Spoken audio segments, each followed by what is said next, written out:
الحمدللہ رب العالمین والعاقبۃ للمتقین والصلاة والسلام علی سید الانبیاء والمرسلین وعلی آلہ واصحابہ اجمعین، اما بعد فاعوذ باللہ من الشیطان الرجیم، بسم اللہ الرحمن الرحیم۔ لا تحسبن اللہ غافلا عما یعمل الظالمون، صدق اللہ العظیم۔ ان اللہ وملائکتہ یصلون علی النبی یا ایہا الذین آمنوا صلوا علیہ وسلموا تسلیما۔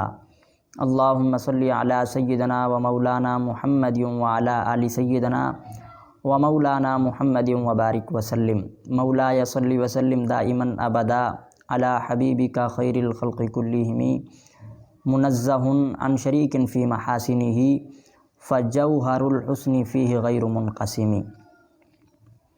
حضور علیہ السلام کا فرمان ہے، حضور علیہ السلام ارشاد فرماتے ہیں کہ تمام مسلمان ایک جسم کی مانند ہیں، اور جب جسم کے کسی ایک حصے کو تکلیف پہنچتی ہے تو پورا جسم اس درد کو محسوس کرتا ہے، اور یقیناً تمام مسلمان یہ ایک جسم کی مانند ہیں، اور جب کسی ایک مسلمان کو تکلیف پہنچتی ہے تو سارے مسلمان اس تکلیف کو محسوس کرتے ہیں۔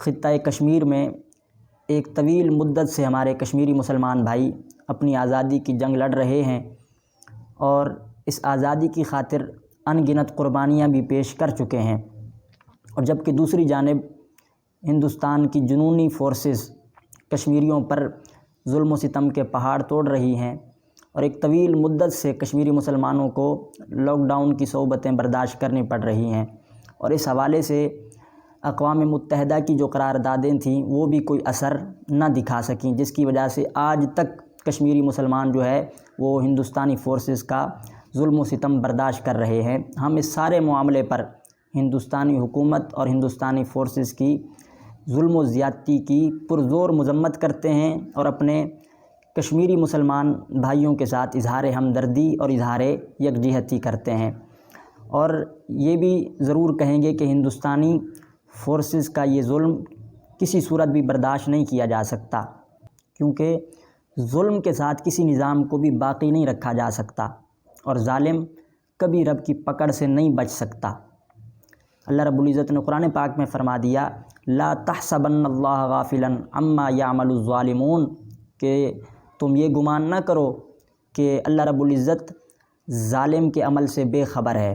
اللہ رب العزت کو ظالم کے ہر عمل کی خبر ہے۔ ان بطش ربک لشدید، اور تمہارے رب کی پکڑ بڑی سخت ہے۔ ظالم کبھی رب کی پکڑ سے نہیں بچ سکتا، اور یہ یاد رکھنا کہ ظلم کے ساتھ نظام کبھی باقی نہیں رہ سکتا۔ نظام کفر کے ذریعے تو چل سکتا ہے، ظلم کے ذریعے نہیں چل سکتا۔ رب کائنات کو مخلوق پر ظلم ہرگز پسند نہیں۔ آپ اس پر اگر مطالعہ کریں تو آپ کو متعدد واقعات ملیں گے کہ رب کائنات نے کیسے ظالمین کی سلطنت کو نیست و نابود کر دیا۔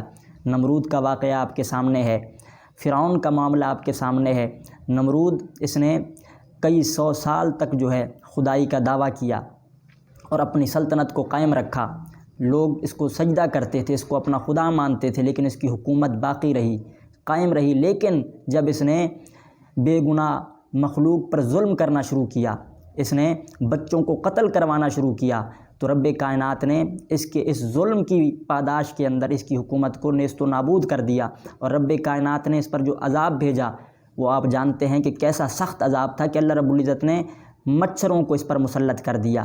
اور یہ بھی ذہن میں رکھیے گا کہ فقط اس پر مسلط نہیں کیا، اس کے ظلم میں جو بھی اس کا شریک تھا وہ سارے اسی عذاب کا شکار ہوئے۔ نہ ظالم رب کی پکڑ سے بچ سکتا ہے، نہ ظالم کی حمایت کرنے والے بچ سکتے ہیں، لہٰذا ظالم کی بھی مذمت کرنی چاہیے، اور جو ظالم کی حمایت کر رہا ہو اس کی بھی مذمت کرنی چاہیے۔ لہٰذا کشمیریوں پر ظلم کو بند کیا جائے، کہیں ایسا نہ ہو کہ رب کائنات کا عذاب آ جائے۔ یقیناً ظالم بھی رب کے عذاب سے نہیں بچے گا، اور ظالم کی حمایت کرنے والا بھی رب کے عذاب سے نہیں بچ سکتا۔ فرعون کا واقعہ دیکھیں تو بالکل اسی طرح ہے۔ فرعون نے بھی خدائی کا دعویٰ کیا، اس کی سلطنت چلتی رہی، اس کا نظام چلتا رہا، لیکن جب اس نے بچوں کو ذبح کرنا شروع کیا، جسے رب کائنات نے قرآن میں فرمایا یذبحون ابناءہم، کہ وہ تو لڑکوں کو ذبح کر رہا تھا، اور پھر رب کائنات نے اس پاداش کے اندر اس کی سلطنت کو ختم کیا، اور اغرقنا آل فرعون، رب کائنات فرماتا ہے ہم نے فرعون کو غرق کر دیا۔ صرف فرعون کا نام نہیں لیا بلکہ آل فرعون کو غرق کر دیا، ہم نے ظالم کو بھی غرق کر دیا اور ظالم کا ساتھ دینے والوں کو بھی غرق کر دیا۔ نہ ظالم رب کی پکڑ سے بچ سکتا ہے، نہ ظالم کے ساتھ دینے والے جو ہے رب کی پکڑ سے بچ سکتے ہیں۔ لہٰذا ظلم کی مذمت کرنا یہ لازم ہے، جو بھی ظلم کر رہا ہے اس کی مذمت کی جائے، اور جو ظلم کا ساتھ دینے والا ہے اس کی بھی مذمت کرنی چاہیے۔ ظلم یہ تو انسانوں پر کیا جا رہا ہے، رب کائنات تو جانوروں پر بھی ظلم برداشت نہیں کرتا۔ اگر بندہ جانور کے ساتھ صلہ رحمی کرنے لگ جائے اس پر اجر ملتا ہے، اور اگر جانور کے ساتھ ظلم کرنے لگ جائے تو رب کائنات اس پر بھی پکڑ فرماتا ہے۔ جانور کے ساتھ صلہ رحمی کے حوالے سے ایک بات آپ کے سامنے عرض کرتا ہوں۔ حضور علیہ السلام ارشاد فرماتے ہیں کہ ایک عورت وہ ایک رستے سے گزر رہی تھی تو اس نے ایک پیاسے کتے کو دیکھا جو کہ زبان نکال کر پیاس کی وجہ سے تڑپ رہا تھا۔ تو اس عورت نے دیکھا کہ قریب ایک کنواں موجود ہے لیکن کوئی رسی ڈول کا انتظام نہیں، تو اس نے اپنے سر سے دوپٹے کو اتارا اور اس دوپٹے کو پانی سے تر کیا، اور پھر اس دوپٹے کو نچوڑا اور اس سے جو پانی نکلا اس نے کتے کے منہ میں ڈالا، تو اس عورت نے پیاسے کتے کو پانی پلا دیا۔ تو حضور فرماتے ہیں وہ عورت اگرچہ گنہگار تھی لیکن اللہ نے جانور کے ساتھ صلہ رحمی کرنے کی وجہ سے اس کو معاف فرما دیا۔ اگر جانور کے ساتھ بندہ صلہ رحمی کرنے لگ جائے تو اس پر معافی مل جاتی ہے، لیکن اگر جانور کے ساتھ ظلم کرنے لگ جائے تو رب اس پر بھی پکڑ فرماتا ہے۔ جب جانور کے ساتھ ظلم کرنے والے کی معافی نہیں ہو سکتی تو انسانوں کے ساتھ ظلم کرنے والے کو کیسے معاف کیا جائے؟ اور نہتے مسلمانوں کو لاک ڈاؤن کی صورت میں تم نے قید کر رکھا ہے۔ آج مسلمانوں کو قید کیا جا رہا ہے، ان کی بیٹیوں پر ظلم کیے جا رہے ہیں، ان کی اولادوں پر ظلم کیے جا رہے ہیں، اور ہر آئے دن کئی مسلمان جو ہیں وہ جام شہادت نوش کر رہے ہیں، اور آج وہ سرزمین جسے نظیر جنت کہا جاتا ہے اس کا ایک بڑا حصہ جو ہے وہ قبرستان کی صورت میں تبدیل ہو چکا ہے۔ تو یہ ظلم کبھی بھی برداشت نہیں کیا جائے گا۔ رب وحدہ لا شریک کی پکڑ بڑی سخت ہے، رب کائنات کبھی ظالم کو معاف نہیں فرماتا۔ جانور پر بھی اگر ظلم ہو جائے تو رب پکڑ فرماتا ہے۔ حضور علیہ السلام کا ارشاد ہے، آپ فرماتے ہیں بنی اسرائیل کی ایک عورت تھی، وہ عورت اپنے رشتہ داروں کے پاس جانے لگی تو اس کے پاس ایک بلی تھی جسے اس نے رسی سے باندھ دیا۔ اس کا خیال یہ تھا کہ شام تک واپس لوٹ آؤں گی تو میں اس بلی کو کھول دوں گی۔ اب وہ گئی تو اس کے ذہن سے اتر گیا اور کئی دن اسے لگ گئے آنے میں۔ جب وہ کئی دنوں کے بعد واپس آئی تو کیا دیکھتی ہے کہ بلی مر چکی ہے، کیونکہ وہ رسی سے باندھ کر گئی تھی۔ اگر وہ بلی رسی سے بندھی ہوئی نہ ہوتی تو کہیں جا کر اپنے کھانے پینے کا انتظام کر سکتی تھی، لیکن اب وہ رسی سے بندھی ہوئی تھی اور عورت نے بے خیالی میں یہ سارا معاملہ کیا۔ اسے لگتا تھا کہ وہ واپس آ جائے گی لیکن واپس نہ آ سکی، جس کی وجہ سے بلی مر گئی۔ حضور فرماتے ہیں اللہ نے قیامت تک کے لیے اس عورت پر بلی کو مسلط کر دیا ہے، اور وہ بلی آج بھی اس عورت کو نوچ رہی ہے، اور قیامت تک عورت اس عذاب سے دوچار ہوتی رہے گی، اسے یہ تکلیف محسوس ہوتی رہے گی۔ تو آپ ذرا غور کریں کہ اگر بلی پر بے خبری کے عالم میں کوئی ظلم کر بیٹھے تو قیامت تک اسے عذاب بھگتنا پڑے گا، قیامت تک وہ اس عذاب سے دوچار رہے۔ تو جو انسانوں پر ظلم کر رہا ہے اور بے خبری میں نہیں سب کچھ جانتے ہوئے ظلم کر رہا ہے تو آپ سوچیں کہ اس کا کیا حال ہوگا۔ لہٰذا اس ظلم کی جتنی مذمت کی جائے، جس قدر اس ظلم کے خلاف بولا جائے کم ہے۔ لہٰذا ہم بھارتی فورسز اور ان کی حکومت کی پرزور مذمت کرتے ہیں اور اپنے کشمیری مسلمان بھائیوں سے اظہار یکجہتی کرتے ہیں، اظہار ہمدردی کرتے ہیں۔ اور یہیں آخر میں یہ بات بھی عرض کرنا چاہوں گا کہ ہم جہاں انڈین فورسز کی مذمت کر رہے ہیں، جہاں ہم کشمیری مسلمان بھائیوں سے اظہار ہمدردی اور اظہار یکجہتی کر رہے ہیں، وہیں ہم اپنی افواج پاکستان کو بھی خراج تحسین پیش کرتے ہیں کہ جو ہماری ملک کی سرحدوں پر پہرا دے رہے ہیں اور جن کی وجہ سے آج ہم یہاں سکون سے اطمینان سے موجود ہیں اور ہم آزادی کے ساتھ اپنی زندگی گزار رہے ہیں۔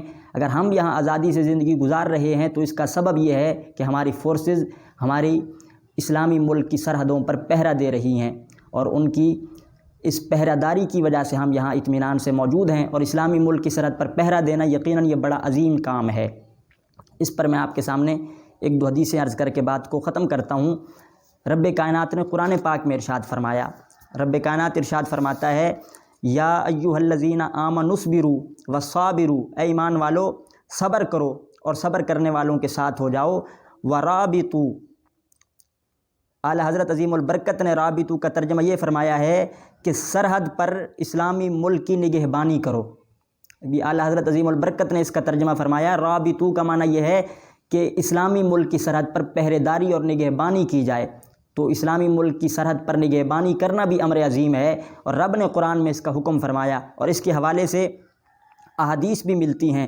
حضرت سہل بن سعد ساعدی رضی اللہ تعالیٰ عنہ، آپ سے روایت ہے، آپ فرماتے ہیں کہ حضور علیہ السلام نے ارشاد فرمایا کہ راہ خدا میں ایک دن سرحد کی نگہبانی کرنا، ایک دن سرحد کی نگہبانی کرنا، حضور فرماتے ہیں دنیا و ما فیہا سے بہتر ہے۔ اگر ایک دن بھی سرحد کی پہرے داری کی جائے، اسلامی ملک کی سرحدوں پر پہرا دیا جائے، تو یہ دنیا و ما فیہا سے بہتر ہے۔ اسی طرح حضرت سلمان رضی اللہ تعالیٰ عنہ، آپ سے روایت ہے، آپ فرماتے ہیں کہ حضور علیہ السلام نے ارشاد فرمایا کہ ایک رات سرحد کی حفاظت کرنا، اسلامی ملک کی سرحدوں کی ایک رات حفاظت کرنے کا اجر اور انعام یہ ہے کہ ایک رات سرحد کی حفاظت کرنا ایک مہینے کے روزوں اور قیام سے بہتر ہے۔ ایک مہینے کے روزوں اور قیام سے بہتر ہے ایک دن رات اسلامی ملک کی سرحد پر پہرا دینا۔ اور پھر حضور علیہ السلام ارشاد فرماتے ہیں، اور اس عمل کا اجر یہ ہے کہ اگر بندہ اسلامی ملک کی سرحد پر پہرا دیتے ہوئے مر جاتا ہے، جام شہادت نوش کر لیتا ہے، تو اللہ رب العزت اسے فتنہ قبر سے بھی محفوظ فرمائے گا۔